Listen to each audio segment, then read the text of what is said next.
Hello everyone, welcome to विश्वास classes. हम लोग नाबार्ड ग्रेड ए 2026 के लिए एग्रीकल्चर एंड रूरल डेवलपमेंट कर रहे हैं। सेशन 15 हमारा चल रहा है, जिसके अब तक 5 पार्ट्स आ चुके हैं। यूनिट है हमारी फार्म एंड एग्री इंजीनियरिंग। ये इसका छठा और आखिरी पार्ट है। इसमें हम लोगों ने काफी कुछ अब तक कवर कर लिया। सबसे पहले इसमें बात करते हैं जो हमारे पेरिशेबल फूड है उसकी स्टोरेज कैसे कर रहे हैं, है ना। स्टोरेज स्ट्रक्चर्स की यहाँ पे बात होगी। हमने पीछे पिछले किसी वीडियो में हम लोगों ने थोड़ा सा मॉडिफाइड एटमॉस्फेरिक स्टोरेज और कंट्रोल्ड एटमॉस्फेरिक स्टोरेज वगैरह के बारे में जाना था। सबसे पहली चीज तो पेरिशेबल फूड होता क्या है। ये वो एग्रीकल्चर या एनिमल प्रोडक्ट्स होते हैं जिनकी क्वालिटी रैपिडली डिटोरिएट होती है due to biological and environmental factor. जैसे फ्रूट्स हो गए, वेजिटेबल्स हो गए, मिल्क हो गया, मीट हो गया, फिश हो गया, या फिर बाकी जो फ्रेश प्रोड्यूस होते हैं वो हमारे पेरिशेबल फूड कहलाते हैं। इन्हें इमीडिएट स्टोरेज चाहिए होता है, इमीडिएट प्रिजर्वेशन चाहिए होता है, ताकि इनकी क्वालिटी और सेफ्टी मेंटेन रहे। नीड फॉर स्टोरेज क्या रहेगी इसकी। जो पेरिशेबल कमोडिटीज होती हैं, they have high moisture content and are very much prone to spoilage. तो पोस्ट हार्वेस्ट लॉसेस को रोकना इसमें बहुत ज्यादा सिग्निफिकेंट होता है, क्योंकि अगर नहीं रोकेंगे तो माइक्रोबियल ग्रोथ और रेस्पिरेशन की वजह से वो खराब होने लग जाएगा। सीजनल प्रोडक्शन होता है इनके अंदर, जिसकी वजह से during harvest it leads to glut and scarcity during off season. तो हार्वेस्ट के टाइम पे तो बहुत ज़्यादा हो जाएंगे और ऑफ सीजन के टाइम पे ये अवेलेबल ही नहीं होगा। अगर प्रॉपर स्टोरेज इसके लिए मिलेगा तो उसमें इसकी क्वालिटी भी मेंटेन रखी जाएगी और ईयर राउंड अवेलेबिलिटी भी मेंटेन रहेगी। जैसे सबसे अच्छा एग्जांपल इसके लिए मटर का होता है कि सफल मटर आप लोग यूज करते हैं अगर, तो वो आप गर्मियों में भी यूज कर सकते हैं। आप गर्मियों में भी मटर पनीर वगैरह खा सकते हैं। कॉजेज क्या होती है स्पॉइलेज की, ना पेरिशेबल फूड खराब क्यों हो जाता है। क्योंकि जो माइक्रोबियल एक्टिविटीज है, जैसे कि बैक्टीरिया है, फंगी या फिर ईस्ट है, ये उसको धीरे धीरे डिकम्पोज करने लगता है। फ्रूट्स में, वेजिटेबल में रेस्पिरेशन अगर होता है बहुत ज़्यादा तो उसका फ्रेशनेस खत्म हो जाएगी, उसमें लॉस ऑफ न्यूट्रिशन होता है। फिर एंजाइमेटिक रिएक्शन होता है जिसकी वजह से कलर, टेक्सचर और फ्लेवर भी चेंज होने लगता है। इसके अलावा एनवायरमेंटल फैक्टर्स हैं, जैसे टेम्परेचर हो गया, ह्यूमिडिटी हो गया, या फिर ऑक्सीजन हो गया। ये भी स्पॉइलेज को एक्सेलरेट करते हैं।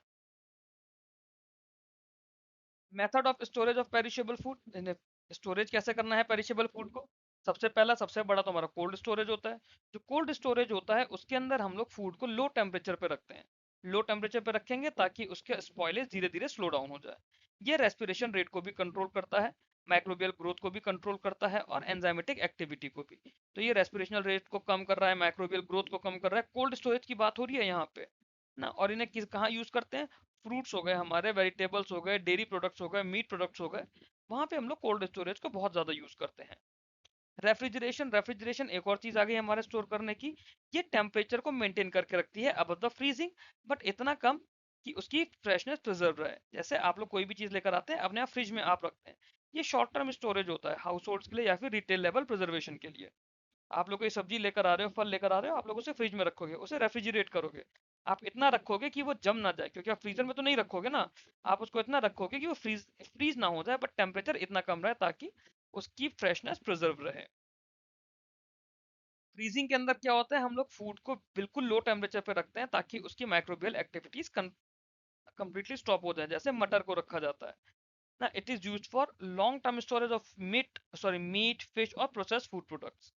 कंट्रोल और मॉडिफाइड एटमॉस्फेरिक स्टोरेज है, जिसे हम लोगों ने ऑलरेडी अभी वीडियो इसके पार्ट 4 के अंदर हम लोगों ने पढ़ा है। कोल्ड चेन सिस्टम्स क्या होते हैं। कोल्ड चेन सिस्टम्स वो हमारे इंटीग्रेटेड सिस्टम ऑफ स्टोरेज और ट्रांसपोर्टेशन होते हैं जो कि कंट्रोल टेम्परेचर कंडीशन के अंदर चल रहे हैं। ये पेरिशेबल प्रोडक्ट्स को फ्रेश रखते हैं from farm to consumer. Components क्या क्या होते हैं इसमें। प्री कूलिंग यूनिट्स होती हैं। प्री कूलिंग यूनिट क्या करेंगी, वो फील्ड हीट को रिमूव कर देती हैं immediately after harvest.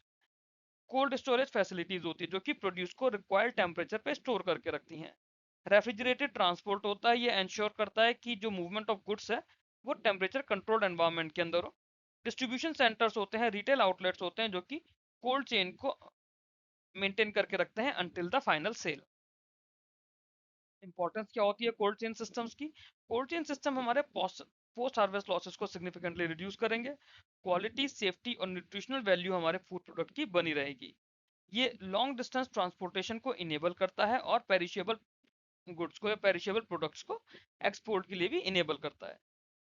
Seasonal fluctuations को रिड्यूस करते हुए ये इसके प्राइसेस को भी स्टेबलाइज करता है। एडवांटेजेस क्या रहती हैं प्रॉपर स्टोरेज की। अगर हम उसको प्रॉपर स्टोरेज रखेंगे तो सबसे पहली चीज उसकी शेल्फ लाइफ बढ़ जाएगी और फूड वेस्ट होने से बचेगा। फूड इसमें थ्रू आउट द ईयर हमारे पास अवेलेबल रहेगा। फार्मर्स की इनकम बढ़ेगी, जिससे कि ना मतलब उनके लॉसेस को रिड्यूस करके फार्मर्स की इनकम बढ़ाई जाएगी। And it supports food processing and export industries.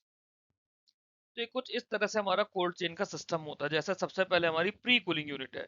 Pre cooling unit क्या करेगी, एक बार रिवाइज में भी इसको देख लेते हैं रिवीजन करते हुए। जो भी फील्ड की हीट है हमारी इमिडिएटली आफ्टर हार्वेस्ट, वो सारी इस यूनिट के अंदर जाके हार्वेस्ट का प्रोड्यूस जाएगा। तो जो भी इसकी हीट है वो सारी हीट निकल जाएगी। This is the pre cooling chamber. एक फोर्स्ड एयर टनल होती है ये। फिर उसके बाद कोल्ड स्टोरेज फैसिलिटीज होती है। तो जो भी हमारा प्रोड्यूस है उससे रिक्वायर्ड टेम्परेचर जो भी उस पर्टिकुलर प्रोडक्ट के लिए जरूरी है, उसको उस पर्टिकुलर टेम्परेचर पे स्टोर किया जाएगा। फिर उसके बाद रेफ्रिजरेटेड ट्रांसपोर्ट होता है। तो जो टेम्परेचर कंट्रोल मूवमेंट होता है गुड्स का, वो ना मतलब ऐसा रखा जाता है कि अंदर से ट्रांसपोर्ट का टेम्परेचर आपका स्टेबल हो। It ensures temperature control movement of goods. और फिर जो डिस्ट्रीब्यूशन सेंटर या रिटेल आउटलेट्स हैं, वहां पर वो लोग इसको स्टोरेज यूनिट के अंदर रखते हैं।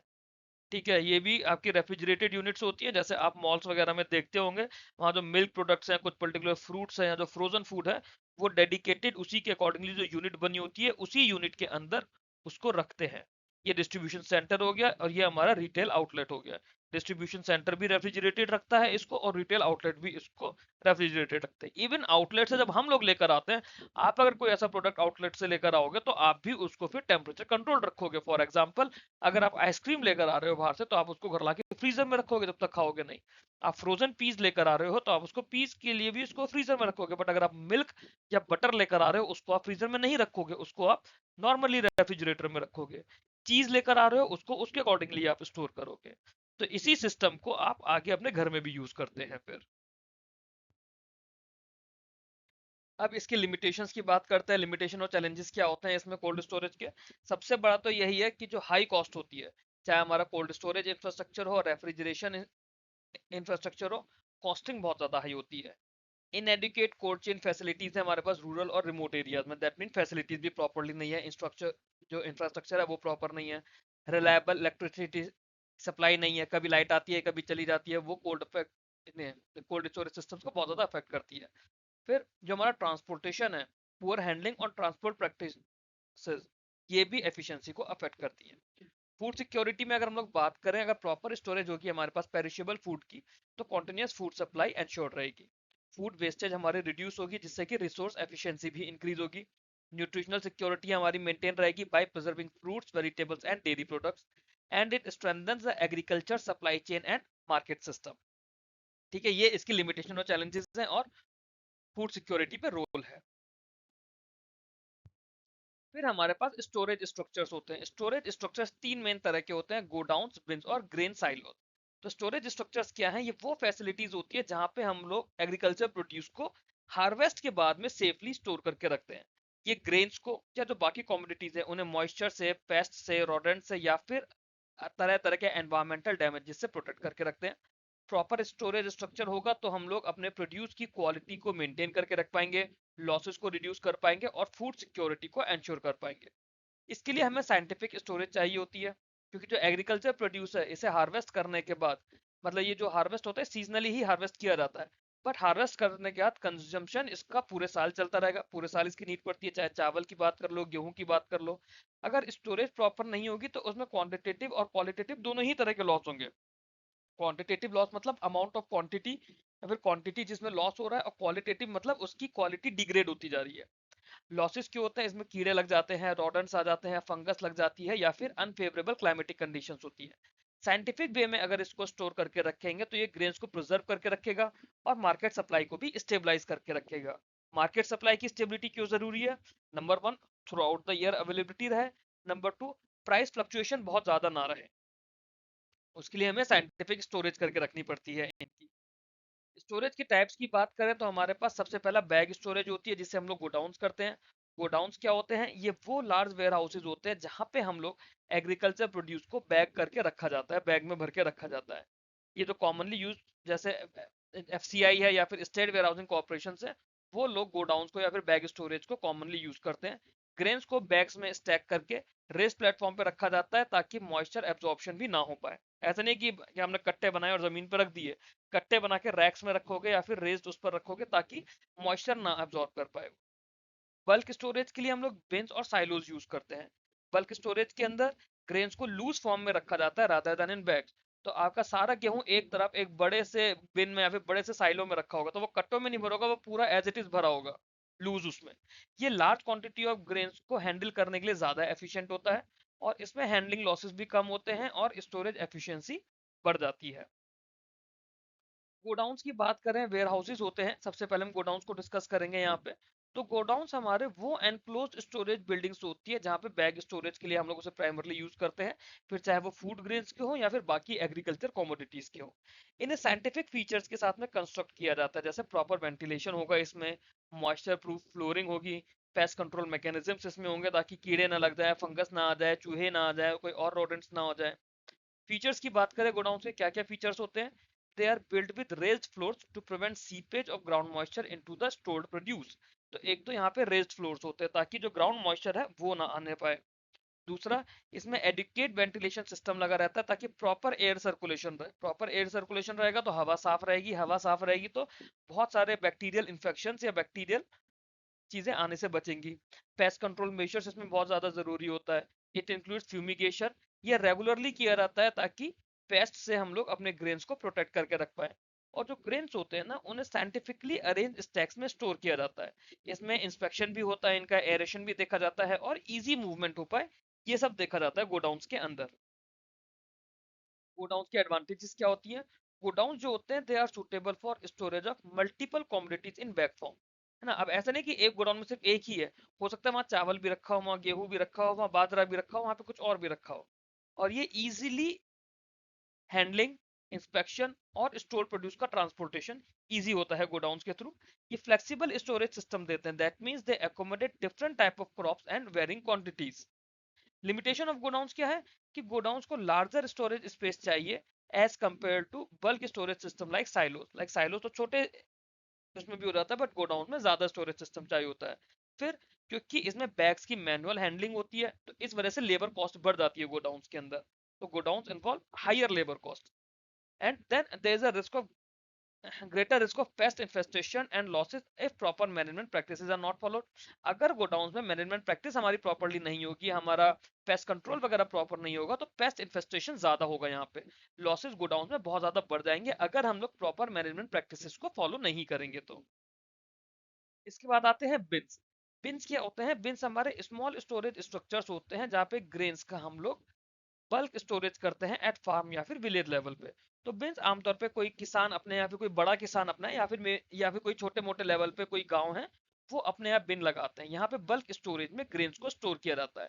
अब जो बिन्स होंगे वो मेटल के भी हो सकते हैं, वुड के भी हो सकते हैं, प्लास्टिक के भी हो सकते हैं, या फिर कोई और लोकली अवेलेबल मटेरियल हो सकता है जिससे बिन्स बनाए गए होंगे। जो बिन्स होते हैं वो अपने आप में एयर टाइट होते हैं या फिर सेमी एयर टाइट होता है। इससे क्या होता है, इससे पेस्ट की और मॉइस्चर की एंट्री रुक जाती है। तो आपको कहीं पर भी अपना ग्रेन स्टोर करना है, अपना वेजिटेबल प्रोड्यूस या फिर एग्रीकल्चर प्रोड्यूस को स्टोर करना है, आपको इंश्योर करना है कि वहां पे पेस्ट कंट्रोल रहे, मॉइस्चर ना पहुंचे। ये शॉर्ट टर्म से medium term of storage of grains के लिए यूज किए जाते हैं, और फार्मर इसको वाइडली यूज करते हैं हाउस होल्ड लेवल पर भी या फिर स्मॉल स्केल स्टोरेज पर्पसेस में। ये होते हैं हमारे बिन्स। बिन्स की अगर एडवांटेजेस की हम लोग बात करें, सबसे पहली चीज, ये सिंपल होते हैं, इनका सिंपल डिजाइन होता है, लो कंस्ट्रक्शन कॉस्ट होती है जिसकी वजह से फार्मर्स इसको आसानी से ले पाते हैं, फार्मर्स के लिए ये एक्सेसिबल होते हैं। इन्हें हैंडल करना, ऑपरेट करना और फार्म लेवल पर मेंटेन करना काफी इजी होता है। They are easy to handle, operate and maintain at farm level. अब जब प्रॉपरली इन्हें अगर हमने एक बार सील कर दिया, तो उस तो मतलब एक बार प्रॉपरली सील होने के बाद ये मॉइस्चर और पेस्ट के अगेंस्ट अच्छी खासी प्रोटेक्शन देते हैं। When properly sealed, they provide reasonable protection against moisture and pest. Limitation क्या होती है बिन्स की, इनकी स्टोरेज कैपेसिटी लिमिटेड होती है as compare to the godowns and silos. तो सबसे ज्यादा गोडाउन्स की होती है, उसके बाद साइलोस की होती है और उसके बाद बिन्स की होती है। लार्ज स्केल या फिर कॉमर्शियल स्टोरेज सिस्टम के लिए ये सूटेबल नहीं है। और तो हमने ये पढ़ा भी है ये कि इसको हम लोग फार्मर लेवल पे, मतलब फार्म लेवल पे या फिर मे बी विलेज लेवल पे हम लोग यूज करते हैं, बट लार्ज स्केल या कॉमर्शियल स्टोरेज के लिए लिमिटेशन है इसकी। And they do not and they may not provide complete protection against storage losses. अगर प्रॉपर मेंटेनेंस और सीलिंग नहीं है तो कंप्लीट प्रोटेक्शन मिलना भी मुश्किल हो जाएगा। तो प्रॉपर मेंटेनेंस, सीलिंग होना मैंडेशन है इसके अंदर। फिर हमारे ग्रेन साइलोज होते हैं। जो ग्रेन साइलोज होते हैं ना, ये फूड ग्रेन्स की साइंटिफिक स्टोरेज होती है। साइलोस क्या होते हैं? सबसे पहले ये समझो कि साइलोस अपने आप में टॉल सिलेंड्रिकल स्टोरेज स्ट्रक्चर्स होते हैं। टॉल सिलेंड्रिकल स्टोरेज स्ट्रक्चर्स होते हैं जिन्हें स्पेसिफिकली डिजाइन किया जाता है for the bulk storage of grains. ये टिपिकली कंस्ट्रक्ट किए जाते हैं यूजिंग स्टील या फिर री इन्फोर्स्ड कंक्रीट यूज करके, एंश्योरिंग ड्यूरेबिलिटी एंड स्ट्रेंथ। तो साइलोस किस चीज के बने होते हैं? आइदर स्टील या फिर री इन्फोर्स्ड कंक्रीट। जब बिन्स की हमने बात करी थी वो मेटल के भी हो सकते हैं, वुडन भी हो सकते हैं, प्लास्टिक के भी हो सकते हैं, but silos are made either from steel और रीइंफोर्स्ड कंक्रीट। ये जो स्ट्रक्चर्स होते हैं, ये structures large scale scientific storage systems के लिए यूज होते हैं, स्पेसिफिकली व्हीट और मेज के लिए। फीचर्स क्या होते हैं? ये एयर टाइट होते हैं, हर्मेटिकली सील्ड स्ट्रक्चर्स होते हैं, तो इससे मॉइस्चर और पेस्ट के लिए एक्सपोजर मिनिमाइज हो जाता है। इसके अंदर मैकेनाइज सिस्टम्स होती हैं for efficient filling, handling and unloading of grains. Grains को अनलोड करने के लिए, हैंडल करने के लिए, ग्रेन्स से इसको फिल करने के लिए इसके अंदर मैकेनाइज सिस्टम्स लगे होते हैं, तो ज्यादा मैनुअल नहीं होता। एडवांस साइलोज जो होते हैं उसमें टेम्परेचर और मॉइस्चर मॉनिटरिंग सिस्टम भी लगे होते हैं, तो they ensure optimal storage conditions. Advance silos को ऑप्टिमल स्टोरेज कंडीशंस भी मिलती हैं। ऑप्टिमल स्टोरेज कैसे करता है? टेम्परेचर और मॉइस्चर मॉनिटर और कंट्रोल करके। They enable long term preservation of grain quality through controlled environment condition, जो भी हमने ऊपर पढ़ा। एनवायरमेंटल कंडीशन को कंट्रोल करते हैं इसके अंदर मॉनिटर करके, सो दैट हमारी ग्रेन क्वालिटी की लॉन्ग टर्म प्रिजर्वेशन रहे। एडवांटेजेस क्या हो जाते हैं? साइलोस हमारे पोस्ट हार्वेस्ट लॉसेस को सिग्निफिकेंटली रिड्यूस करते हैं। जब हमने स्टोरेज कंडीशंस को कंट्रोल कर लिया तो फिर पोस्ट हार्वेस्ट लॉसेस जो होंगे हम उन्हें भी कंट्रोल कर लेंगे, मतलब उन्हें रिड्यूस कर लेंगे। They promote efficient handling through mechanization, reducing labour requirement. पीछे भी हमने पढ़ा था, चाहे ग्रेन की लोडिंग अनलोडिंग हो या ग्रेन फिलिंग हो, इसमें मैकेनाइजेशन है, मैकेनिकली हम लोग इसको फिल करते हैं, या फिर इसको इसके इसके अंदर से ग्रेन निकालना होगा, तो लेबर की रिक्वायरमेंट कम हो जाती है, मैनुअल काम कम होने लग जाता है। फिर इसे लेस लैंड चाहिए as compare to the godown. Godown के कंपेरेटिवली इसे जगह कम चाहिए होती है क्योंकि टॉल सिलेंड्रिकल स्ट्रक्चर होता है। They are ideal for large scale modern grain management system enhancing supply chain efficiency. तो large scale modern grain management system के लिए आइडियल होते हैं, सप्लाई चेन एफिशिएंसी भी इसके अंदर अच्छी होती है। बट लिमिटेशन क्या होती है? क्योंकि ये tall cylindrical structure usually RCC या फिर रीइंफोर्स्ड कंक्रीट या फिर स्टील के बने होते हैं, दैट मींस इसमें इनिशियल कैपिटल इन्वेस्टमेंट बहुत चाहिए और इसके इंफ्रास्ट्रक्चर की कॉस्ट बहुत ज्यादा हो जाएगी। इसे चलाने के लिए टेक्निकल एक्सपर्टीज चाहिए, स्किल्ड मैन पावर चाहिए ताकि ऑपरेशन और मेंटेनेंस प्रॉपरली रहे। जनरली ये स्मॉल या मार्जिनल फार्मर्स के लिए सूटेबल नहीं है ड्यू टू हाई कॉस्ट। तो स्मॉल और मार्जिनल फार्मर क्या करेगा? वो बिन्स लगाएगा ना। जो छोटे किसान होंगे जिन पे उतना ज्यादा प्रोड्यूस भी नहीं होगा, तो वो लोग बिन्स लगाएंगे क्योंकि उनके लिए साइलोज की कॉस्ट बहुत ज्यादा हो जाएगी। स्टोरेज में लॉसेस हमारे क्यों होते हैं? लॉसेस समझते हैं। स्टोरेज लॉसेस क्यों होते हैं? Primarily due to the insect infestation. इसकी वजह से क्वांटिटेटिव और क्वालिटेटिव लॉसेस होने लग जाते हैं ग्रेन्स के अंदर। फिर इसके बाद आते हैं रोडेंट अटैक्स। रोडेंट अटैक्स क्या करते हैं? ये स्टोर्ड प्रोड्यूस को डैमेज करेंगे, उसे कंटेमिनेट करेंगे, खा जाएंगे, गंदे कर देंगे। फिर फंगल ग्रोथ हो जाती है। अगर स्टोर्ड ग्रेन्स में मॉइस्चर कंटेंट ज्यादा पहुंच गया, हाई मॉइस्चर उसमें आ गया, तो उसके अंदर फंगस लग जाती है, फंगल ग्रोथ होने लग जाती है, तो उससे भी हमारे क्वांटिटेटिव और क्वालिटेटिव लॉसेज होते हैं। पुअर वेंटिलेशन अगर होगा या फिर टेम्परेचर कंट्रोल होगा, है ना, तो मतलब टेम्परेचर कंट्रोल अगर पुअर होगा तो डिटोरिएशन बढ़ जाएगा, डिटोरिएशन एक्सलरेट हो जाएगा, स्पॉइलेज ज्यादा जल्दी जल्दी होने लगेगा। तो उसके लिए प्रिवेंटिव मेजर्स होते हैं ग्रेन स्टोरेज के लिए। प्रिवेंटिव मेजर्स क्या है? हमने पढ़ा कि मॉइस्चर कंटेंट ज्यादा होने से फंगल ग्रोथ होती है। तो अगर ग्रेन को हम लोग प्रॉपरली ड्राई कर लिया जाए स्टोर करने से पहले, तो मॉइस्चर लेवल कंट्रोल हो जाएगा। मॉइस्चर लेवल कंट्रोल हो गया तो ये फंगल ग्रोथ जो है, ये फंगल ग्रोथ कंट्रोल होने लग जाएगी। इसके अलावा फ्यूमिगेशन और पेस्ट कंट्रोल प्रैक्टिसेस की जाती हैं ताकि जो इंसेक्ट इन्फेस्टेशन है ये बच जाए। तो ये क्वांटिटेटिव और क्वालिटेटिव लॉसेस जो ग्रेन्स में हो रहे हैं वो फ्यूमिगेशन और पेस्ट कंट्रोल प्रैक्टिसेस से कम हो जाती है। स्टोरेज फैसिलिटीज को स्ट्रिक्ट हाइजीन और सैनिटेशन स्टैंडर्ड रखने होते हैं। स्ट्रिक्ट हाइजीन सैनिटेशन स्टैंडर्ड रहेंगे तो क्या होगा? तो रोडेंट अटैक्स हो रहे हैं ना, रोडेंट अटैक्स भी रुकने लगेंगे। रेगुलर इंस्पेक्शन अगर होगा, मॉनिटरिंग होगी, तो कोई भी अगर प्रॉब्लम आ रही है स्टोरेज के अंदर, उसका अर्ली डिटेक्शन हो पाएगा, अर्ली डिटेक्शन होके हम उसे कंट्रोल कर सकते हैं। उसके लिए रेगुलर इंस्पेक्शन और मॉनिटरिंग बहुत ज्यादा जरूरी है। ये एक इमेज के थ्रू समझाने की कोशिश करिए। गोडाउन कुछ इस तरह के हो रहे हैं, ये आप देख रहे हैं कट्टों के अंदर, ट्रक्स के अंदर, या फिर ये यहाँ पे कट्टों के अंदर माल भरा हुआ है। जो भी आपके ग्रेन्स हैं, सीड्स है, वो यहाँ कट्टों के अंदर भरे हुए हैं, है ना। तो ये हमारा एक तरह से गोडाउन हो गया। ये हमारे सिलेंड्रिकल स्ट्रक्चर हो गए, ये हमारे साइलोज हैं ना, ये साइलोज हो गए। कुछ इस तरह के छोटे छोटे हमारे स्ट्रक्चर्स होते हैं ये हमारे बिन्स का काम करते हैं। जैसे ये वाला है, ये एक तरह के बिन्स हो गए। तो ये साइलो, ये टेम्परेचर कंट्रोल होते हैं, ह्यूमिडिटी कंट्रोल की जाती है, ये बहुत ज़्यादा महंगे पड़ जाते हैं। ये गोडाउन है, जैसे फूड कॉर्पोरेशन ऑफ इंडिया के गोडाउन है, या फिर किसी स्टेट में स्टेट गवर्नमेंट के बहुत सारे वेयर हाउसेज होते हैं। तो ये इस तरह के हमारे स्टोरेज स्ट्रक्चर्स होते हैं। फिर इसमें फूड सिक्योरिटी का रोल डिस्कशन हम लोग करते हैं कि फूड सिक्योरिटी में क्या क्या रोल है इनका। फूड सिक्योरिटी में बात करें तो जो साइंटिफिक स्टोरेज सिस्टम होते हैं, ये क्या करते हैं, ये पोस्ट हार्वेस्ट लॉसेस को मिनिमाइज करते हैं, जिससे कि food availability throughout the year हमारे पास रहती है। They support creation and maintenance of the buffer stock for public distribution. Public को सस्ते में देने के लिए, जैसे राशन की दुकानें होती हैं, तो उसके लिए आपको ऑलरेडी स्टॉक्स बफर करके रखने होते हैं, है ना, आपको जोड़ के रखना होता है पहले से। तो creation and maintenance of buffer stock होता है फूड सिक्योरिटी के लिए। एफिशिएंट स्टोरेज अगर हेल्प रहेगी तो मार्केट में सप्लाई को हम रेगुलेट कर पाएंगे, इससे प्राइस स्टेबलाइजेशन मेंटेन रहेगा, और नेशनल फूड सिक्योरिटी बनी रहेगी, और sustainable agriculture development. Government of India का इसमें क्या रोल है? गवर्नमेंट ऑफ इंडिया का बहुत इंपॉर्टेंट रोल है। जैसे फूड कॉर्पोरेशन ऑफ इंडिया है, ये प्रोक्योर करेगा, स्टोर करेगा, डिस्ट्रीब्यूट करेगा फूड ग्रेन्स को, इंक्लूडिंग बफर स्टॉक्स। सेंट्रल और स्टेट वेयर हाउसिंग कॉर्पोरेशन हैं, जो कि साइंटिफिक स्टोरेज और इंफ्रास्ट्रक्चर प्रोवाइड करती हैं अक्रॉस द कंट्री। इसके अलावा government is promoting modern silo construction under PPP models, public private partnership models के अंदर मॉडर्न साइलो कंस्ट्रक्शन को भी गवर्नमेंट प्रमोट करती है, ताकि स्टोरेज एफिशिएंसी इंप्रूव हो पाए।